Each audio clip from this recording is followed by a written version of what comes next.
Manchester United fans are counting down the days until Cristiano Ronaldo maybe makes his second debut for the club following that blockbuster transfer from Juventus.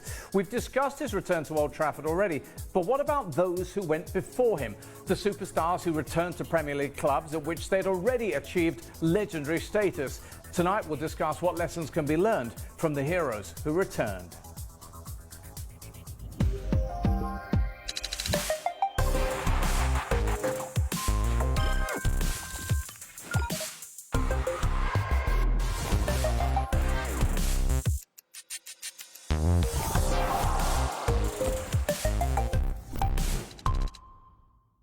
Hi again, hope you had a great weekend. You know, it's a shorter show tonight as we're in the international break, but that doesn't mean we're short of topics. Quite the opposite, in fact, and here's what we have for you.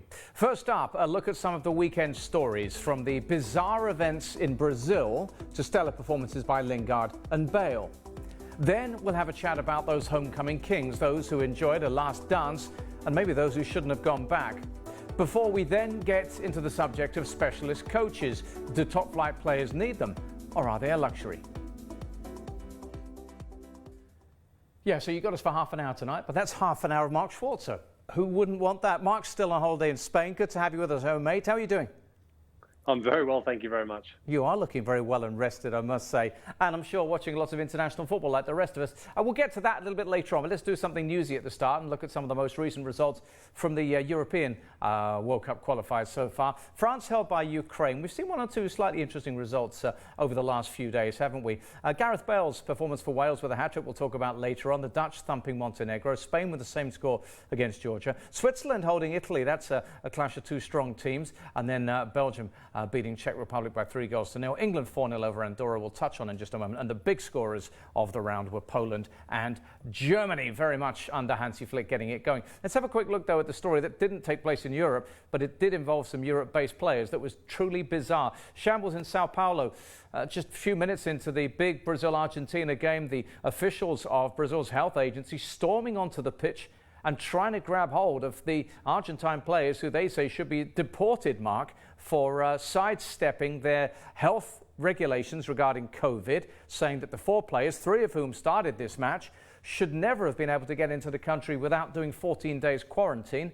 This is a bizarre set of circumstances, particularly, Mark, given that the health agency had ruled this 3 hours before the game kicked off, yet the game still kicked off. Why? No idea. I mean, the word shambolic sounds probably fitting at the moment.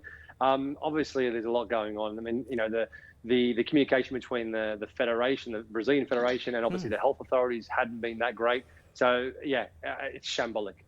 But the worrying thing about this, of course, is that you've got and you know, more than anything else, you've got people getting onto a football pitch and grabbing hold of people, chasing people around, complete lack of control. Ordinarily, when something like this happens anywhere in football, there are serious repercussions. Could you see some? Under normal circumstances, absolutely. But I think just currently in a world where there's a pandemic going on, I think there are going to be some exceptions. And I think with Brazil and Argentina being the two biggest sort of countries, biggest teams in South America, I don't really see a lot happening to either of them. Wow. Okay, watch this space. We'll keep an eye on that story. Ordinarily, that should lead to all sorts of sanctions and maybe punishments from FIFA, but let's just wait and see what happens. Let's talk a bit about England's win against Andorra. I think there's a football match, of course, making 11 changes from the Hungary victory. There was no great surprise about that. But to score another resounding win, to see Jesse Lingard score, but also to put out a team featuring 3 right-backs. Remember, that was the theme going into the Euros. Well, that's the talking point that we really have to focus on. But we do so in the context of Trent Alexander-Arnold. So much has been said about him lately.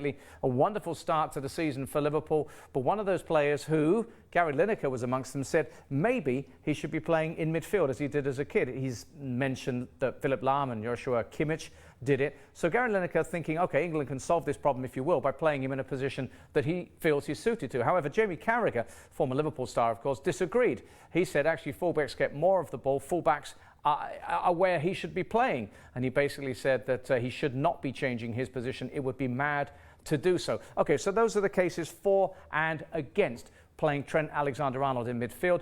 It's very unfair, I think, to base everything on just one game, but here are two sets of headlines that suggested that his performance against Andorra was not particularly great as a midfielder. Mark, can you have sympathy with both parties in this one? Can you have sympathy with Trent Alexander-Arnold not getting a game of right back for England and therefore being deemed too good not to be playing? So can you understand that?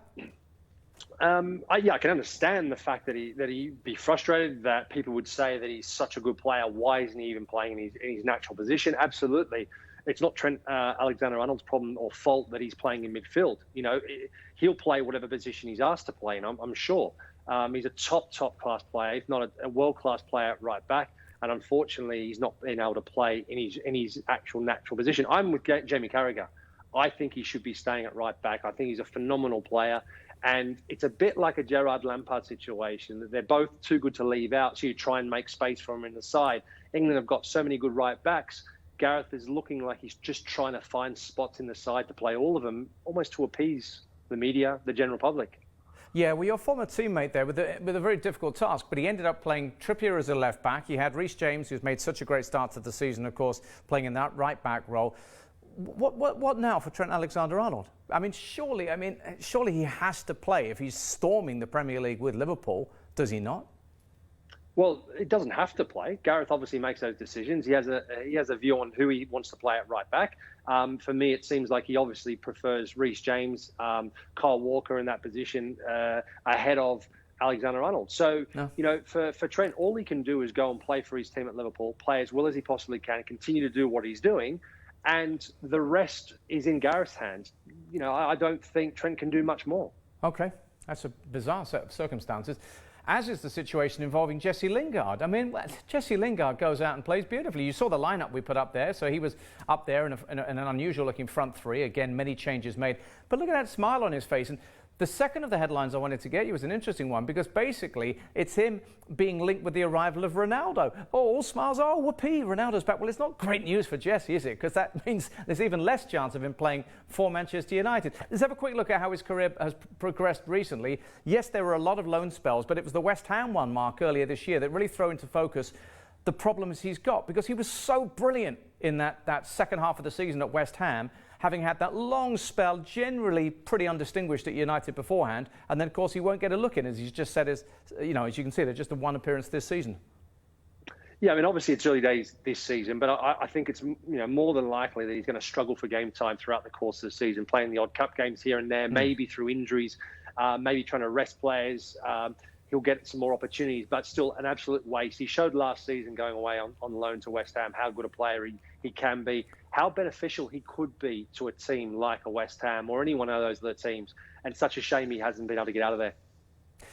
Tough thing about this is his loyalty to the football club, isn't it? Because, it's all he's really known. He's been loaned out and what have you, but you see him at the start of every season. He's very much part of the woodwork there at United. Ole Gunnar Solskjaer wasn't at all keen to let him go. Can you sympathise with that?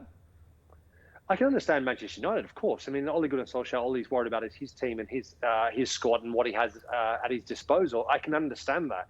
But from a selfish perspective, if I was the player, if I was Jesse Lingard, I'd be banging on the door to try and get more game time, trying to go out and have those conversations with the manager to find out where I actually sit in his plans. And then you have an opportunity to assess, do you sit there? Do you wait? Do you hope that you get an opportunity? Or do you say, you know what? West Ham was so good, I want more of it, and I'm going to go out there and put myself out there. Yeah, I can understand that. It strikes me that if they can't get him in the team, they must be a really good team. Bit of feedback coming in, and you're all welcome to comment via our Facebook page if you have any thoughts on anything that's being said on the show. G has had this to say: I still don't think Lingard's performance might elevate him to start in game week 4. I'm pretty sure that Ollie will still start Fred rather than Van der Beek or Lingard. I still don't know when he will learn. Well, he wouldn't play in that position, G, but I know what you mean. It's difficult for him to force his way into the side. Somebody who may or may not play club football, but it just doesn't matter, is Gareth Bale, because obviously he just comes alive when he pulls on the red shirt of Wales, and there he was bailing them out, incredible Bale, if you will, in a really single-handed performance in which it was his hat-trick against Belarus, with the last coming very, very late on, winning the game for them, Mark. What is it about this? It cuts both ways, doesn't it? In one way, it sort of makes you wonder what might have been, and in another, it's kind of heroic of Gareth Bale to keep doing this, isn't it? It is. It shows you what an unbelievable player he is, what he has, what he's done for his country, what he's done at club level. It goes without saying. He's a phenomenal player. I have to say, the incredible commitment he shows towards Wales is insane. It's brilliant to see. We've seen it too infrequently over years, top class players. And obviously the one name that pops up when you're talking about Wales is Ryan Giggs. And Gareth Bale is the complete opposite. Never shied away from being available. Why do you think that is, Mark? I always felt that maybe Fergie had something to do with Giggs not being available, as with other United players. And Bale clearly is not subordinate to any club, is he? No, he's not. No, I mean, Gareth, and that's the thing. Gareth is not afraid to step out of line, to say what he wants to do, and to put his hand up and go and play for Wales under any circumstances. I think looks like we might have just lost Mark there. Pretty good timing, because we're about to go to a commercial break. We'll just get back in touch with Mark Schwarzer in Spain and come back with more as we talk about players who've gone back to a club at which they'd already become a legend.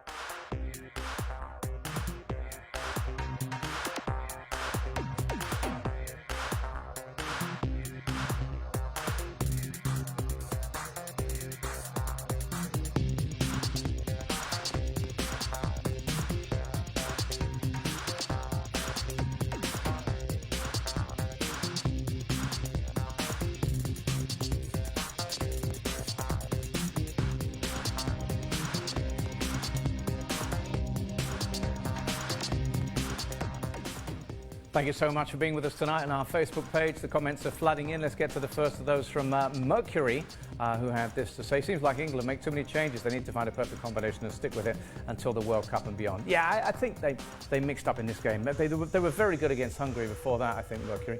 Amma Obi's saying Lingard needs to seize the opportunity now because Rashford is coming back soon. Yeah, that is a really good comment because that is the direct parallel. And I would say right now, Lingard could be getting a game for that side. Wesley, Welsh Bale is the best version of Bale. Regardless of his club career, his commitment to his country is probably unmatched among top superstars.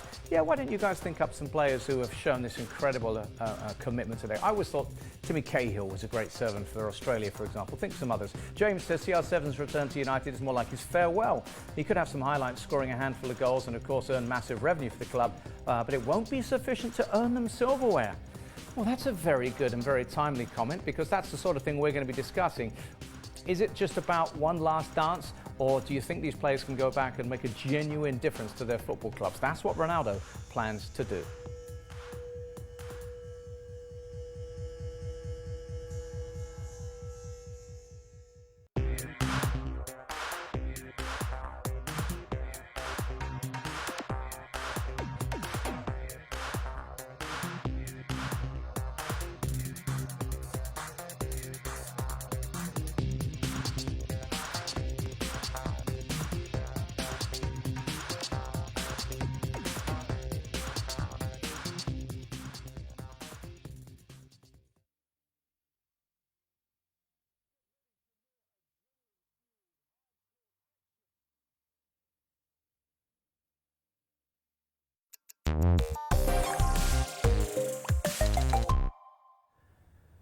Welcome back. We're in international break. We're building up to the return of the Premier League this weekend as well, and we're talking about returning heroes with the return of Lukaku and now the imminent return of Cristiano Ronaldo Manchester United. We decided to have a little look at some of the other players who'd gone back. This was Mark Hughes talking about when he went back. He had very successful stints in Spain and Germany, but he said Manchester United just has a real emotional pull on you. He could fully understand why Ronaldo would go back. Everyone's having their say on this one right now, but how about this? A little feature that really stimulated this conversation from the Mail on Sunday, when heroes come home, and you look at some of the superstars there, from Henry to Fowler to Drogba. We'll talk about a few of those. Let's have a quick look at the first category, and I would say those are the players who've already become legends at their clubs, achieved an awful lot, and then they go back. So if you can see there, short stints on their return for the likes of Fowler, for Henry, who almost went back another time, Drogba, Rooney, of course, with that season at Everton in 27-18, and then Gareth Bale, most recently, going back to Spurs, but not staying on there. Mark Schwartzer's with me tonight. Mark, obviously what we can see there is we see players who've gone back when they have been arguably past their best. Do you think that's... is it just an exercise in PR, or do you think those players still have something to offer? Because I think, if you look at Drogba and Henry, they were getting on a bit by the time they went back, weren't they? They certainly were. But, I mean, out of that group of players, a list of players there on that screen, Didier Drogba is the one, I think, the only one that went back and actually had success. Yeah. They won the title when he went back. So even though, and I still, I mean, it was a season I was still there for that first 6 months, and he still had a big part to play in that side and was still very, very good. The rest of them had those cameos and really were a shadow of their old self. And that was always the danger. That is the danger with a lot of these players. And I think given the opportunity to go back and hopefully reignite to show people they can still play at that level, is obviously too big an opportunity to turn down. But certainly for Drogba, it worked in his favour. Well, the interesting thing is, during the show, as you're aware, Mark, we get comments coming in from our Facebook page. And we just had one comment, saying, look, he's going back, Ronaldo, to Manchester United. It's, it's box office, it's this, it's that, but it's not going to win silverware. But that's not what Ronaldo's saying. That's not what the club is saying. They're saying he's here to take them to that level they want to be at, right? Do you agree? He's definitely more than capable. I mean, I'm not going to sit here and say that Cristiano Ronaldo was past it, because he shows it time and time again that he's not, and that he's more than capable of scoring a bundle of goals. At Juve, in a side that struggled, and let's be honest. Under Pirlo they struggled. A manager with no experience. Ronaldo did still return some incredible stats. So I've got no doubt at United, being that out-and-out number 9, getting the support and the service he needs, he will score a bundle of goals. So there we are. We saw Drogba then with the title. We saw Henry when he was back past his best. And that's true, as Mark said, of most of the others. But the one thing that is tantalising about this is that Ronaldo, who sets and breaks records, he might just say, I want to be the best returning hero that we have seen in Premier League football. And I don't think many people would bet against that. All right, well, that's Ronaldo then. The other thing I want to turn our attention to right now then, Mark, is to start talking about what I would consider to be sort of unfinished business, i.e. players who were at clubs, then went away, and then came back and said, right, I think I can achieve a little bit more here. So I'm just going to focus on a few here. If you look at Pogba, you look at Matic, okay, they never really scratched the surface when they were first there as youngsters, and then came back respectively to United and Chelsea and had strong careers. Lukaku's about to see what he can do. He's already opened his account scoring for them this time around. Ian Rush was an interesting one because he actually went away to Italy, came back and had a long spell with Liverpool. Ferguson, Defoe, and then to an extent Juninho, who went back twice. But I like Ferguson and Defoe, Mark, because they were guys who went back and had long, solid spells as well.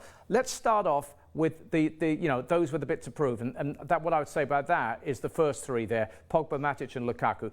Players who leave young and then say, right, I'm going to come back the finished article. Yeah, definitely. Paul Pogba was the great example, leaving on a free, coming back, doing incredibly well at Juve, and then coming back to United. An incredible amount of expectation on his shoulders. They've had some success since he's been there. Has he lived up to the tag of being that world-class midfielder? That is an ongoing debate. I certainly don't believe he has regularly enough. We've seen more glimpses of it this season so far. Is it a coincidence in his last year of his contract? Who knows? And when you look at the other ones, when you look about Lukaku, for example, I think Romelu Lukaku, I think he's more than capable of taking Chelsea onto another level altogether. He's back now as an incredible striker. He is fine-tuned. He's developed into a top class, a world-class player. I like Matic. Well. I like Matic's return because he came back something completely different, didn't he? He did. I mean, I think he benefited immensely from his time at Benfica. He developed into a really good technical player, and the player that Chelsea certainly needed in that 2014-15 season, where he then was instrumental in helping Chelsea win the title. We just showed Duncan Ferguson, who of course was immense. I think Jermaine Defoe was just remarkable in that every time, and there was only a short spell between him leaving Tottenham Hotspur and going back to Tottenham Hotspur, but that made a really big difference to them there. What's interesting to me about this topic here, Mark, is that there's nothing wrong. You look at Juninho, for example, and going back more than once. Now, you were witness to that, right? Did that work at Middlesbrough? It worked to a degree. Certainly lifted the fans, lifted the atmosphere, the excitement around the club. Certainly got more bums on seats. That goes without saying. Did he, as a player, live up to the expectation? Absolutely not. He was involved a lot, obviously. He played his part in helping us win first major trophy in the club's history in 2004. But unfortunately for him, he missed out on having the opportunity to go and play in Europe. Yeah, won that League Cup but didn't go and play in it. Yeah, right. Thanks for sharing that, Mark. We're going to get some more thoughts from Mark on specialists. Now, as a goalkeeper, of course, throughout his career, he's had specialist coaching. But now there's a lot of coaching available to all the players in all sorts of techniques, but not everybody is happy with it. We'll discuss that in a moment.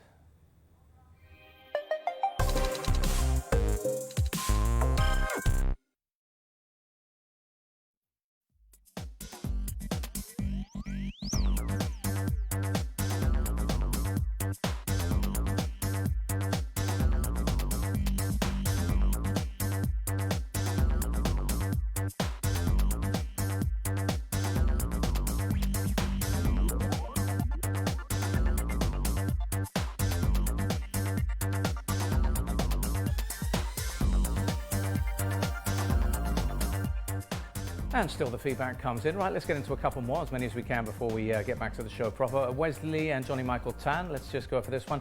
I think, Johnny Michael Tan, you're a Liverpool fan, aren't you? You're not giving Ronaldo the benefit of the doubt. You're saying PR and economic biz coup. I'm sure it's more than that.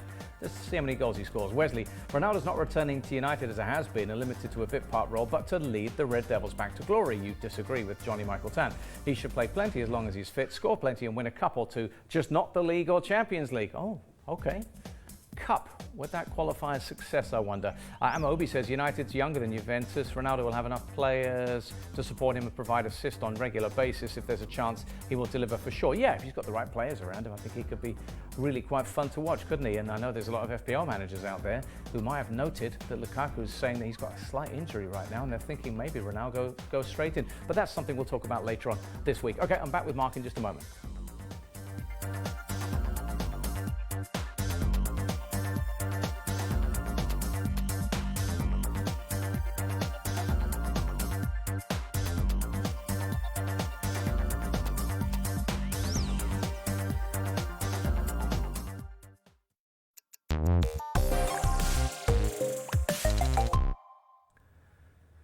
Welcome back. We have life coaches, we have all manner of physical personal training coaches, and in all sorts of industries you have coaches for achieving results. So sport is certainly not lagging behind in that regard. They've had coaches all the way through professional sport, and now there are more and more. So this was interesting because there was an article asking, do our highly paid Premier League players really need a kicking coach? Because there are now coaches that are coming into football clubs who are specializing in the biomechanics of striking a ball, for example, of throw-ins, which we'll come to in just a moment, and other aspects of technique.